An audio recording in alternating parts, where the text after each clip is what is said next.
En este programa tenemos la suerte de viajar mucho por el mundo y a veces a lugares muy lejanos y exóticos. Y me decís algunas veces, ¿cómo me gustaría poder ir contigo y ver esos países con esas culturas tan diferentes? Bueno, pues tenemos la oportunidad estos días en el Palau Martorell de acercarnos a Japón, sobre todo a la cultura de las geishas y de los samuráis. Ferran López es el presidente de la Federación Española de Anticuarios y el comisario de esta exposición. Muchísimas gracias. Una exposición que nos acerca, como digo, a las geishas, a los samuráis y a aquel Japón milenario con una cultura muy ancestral, ¿verdad? Correcto. Primero, muchas gracias por el interés que mostráis en esta exposición y el mundo asiático en general y el Japón en particular. Sí, en esta exposición lo que hemos pretendido es que haya un tipo de inmersión desde el primer momento que llega aquí el visitante y que nos traslademos al periodo Edo y al periodo Meiji. Digamos que empezaríamos para poner fechas en el 1600 y acabaríamos en el 1900.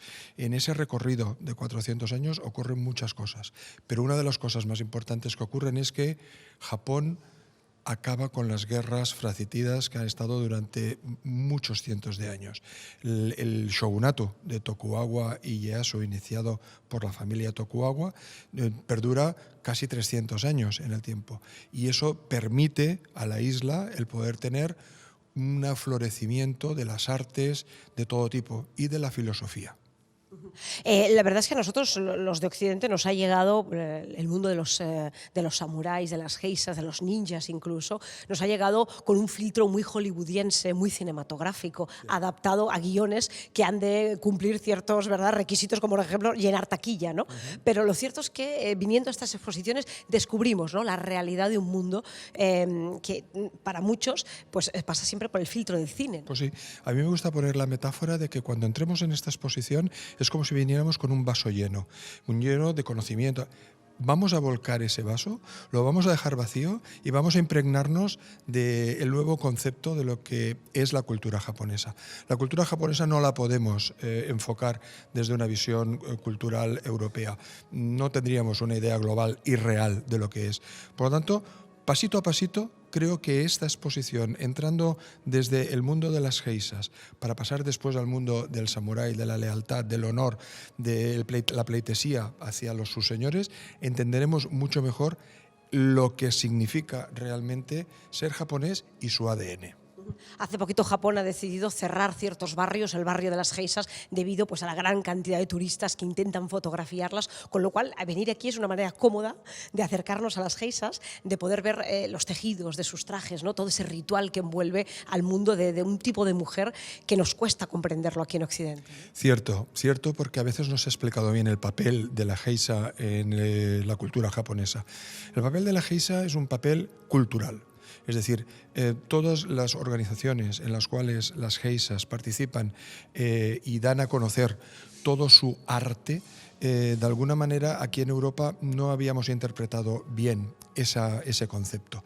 Al final la geisha lo que pretende es, con su cultura, su incremento diario de conocimientos dentro del arte, dentro de la pintura, dentro de la filosofía, dentro de la literatura, es compartir con otras personas o con otra persona, compartir todos esos conocimientos para hacerle la vida más fácil. Para regalarles sobre todo a los comensales noches maravillosas. ¿Qué vamos a ver en esta exposición? Porque detrás estáis esta federación de anticuarios, que me imagino que tenéis la oportunidad de viajar por el mundo y de ver de repente en vuestras manos piezas que son oro puro, ¿no? Pues sí, la verdad es que tenemos la suerte de podernos dedicar a esta profesión, una profesión por otra parte centenaria y que de alguna manera cada vez está mucho más presente en el día a día de las personas, porque el coleccionismo, a pesar de todo, es protección del patrimonio. Entonces nosotros tenemos la suerte de poder disfrutarlo a la vez que lo estamos protegiendo y de alguna forma muy importante es hacerle llegar a la sociedad en general el concepto de cultura. ¿Ha costado reunir esta colección o no? La verdad es que al principio el reto me parecía enorme, pero la generosidad de todos los donantes para la exposición, todas las personas que de forma gratuita y altruista han cedido sus piezas, nos ha permitido el poder escoger muchas piezas que a lo mejor hubieran sido inaccesibles. Una de las cosas importantes que veremos en esta exposición es las piezas únicas que hasta hoy no habían estado expuestas en ningún otro certamen público. Vienen todas de colecciones privadas, por lo tanto veremos por primera vez muchas piezas que no se habían visto hasta hoy. Te tengo que decir que me parece una maravilla que alguien pueda coleccionar piezas como esto, que son auténticas, ¿no?, armaduras de samurái, y que además tenga la generosidad, como tú dices, de que venga, va, que también el público general lo pueda conocer y pueda impregnarse un poco, me imagino, que de esa pasión que le echa el coleccionista para poder tener en casa piezas así.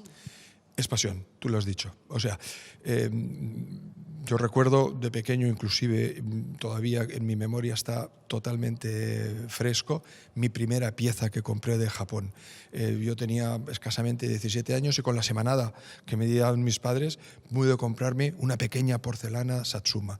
Esa porcelana fue lo que después, sin darme cuenta, fue creando un nexo de unión como una gran cadena que poquito a poco sí fueron creciendo eslabones en diferentes artículos y diferentes tipos de piezas, sobre todo y fundamentalmente antiguas, que es lo que a mí además me transporta simplemente con el tacto de las mismas a ese mundo tan ancestral que es el Japón.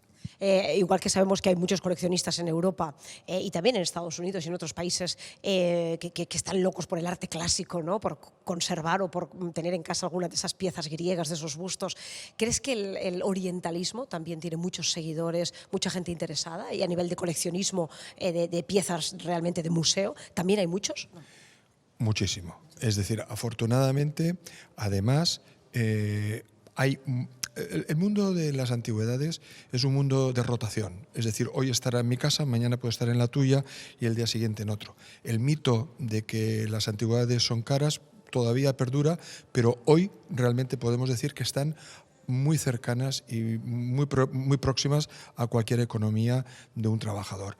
Por lo tanto, sí, es cierto que no solamente en Asia, América o Europa, de alguna manera es que nos olvidamos de los continentes, entran en casa de las personas y forman incluso hasta parte de las familias. Las familias, ¿no? Con lo cual se hereda de padres a hijos y luego además pasa también en subastas, ¿no? De tal manera que nosotros puede llegar hasta nuestras manos una pieza que ha pertenecido ya a 4 o 5 coleccionistas, porque lo importante es que esa pieza no se pierda y que a través de las generaciones conservemos algo tan bonito como es patrimonio y historia, ¿no?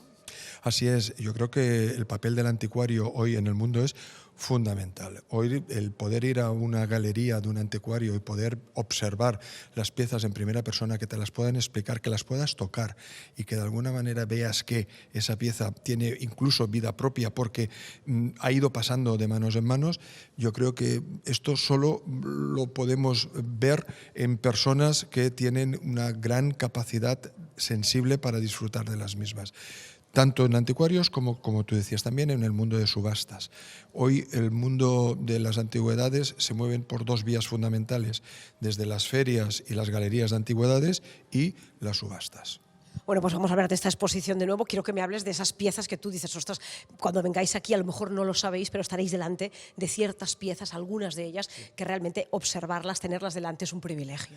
Pues sí, como te decía, esta exposición tiene 2 bases troncales fundamentales. Hemos hablado de la geisha y del samurái, pero colateralmente a la geisha y al samurái hemos puesto 6 espacios que los concretamos en arte principal de estas 2 figuras. Por ejemplo, tenemos un arte basado en el teatro, con una exposición de máscaras del teatro No, fantástica, una parte también del teatro Jigaku y unos ukiyo-es que representan diferentes escenas de diferentes obras de teatro del teatro Kabuki.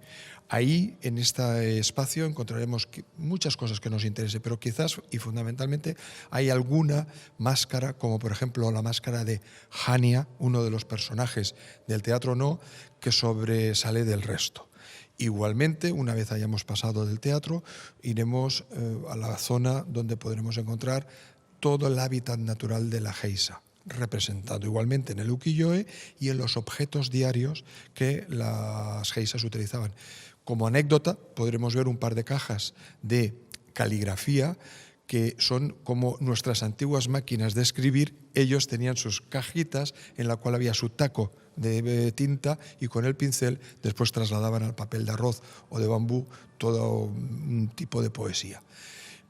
Pasamos de sala en sala y iremos viendo, como te decía, una concatenación en el tiempo entre el 1600 al 1900 y llegaremos quizás a un lugar en el cual está reservado para los mayores, que es el shunga. El shunga es la expresión erótica del japonés. El japonés no dice la cosa directamente, sino que de alguna manera le da un envoltorio para llegar a explicar lo que es una relación amorosa. Es muy interesante ver los ukiyo-e shunga que tenemos expuestos porque tienen un gran colorido y sobre todo son muy sutiles y muy diversos. Igualmente después tenemos una gran pieza de Nanban.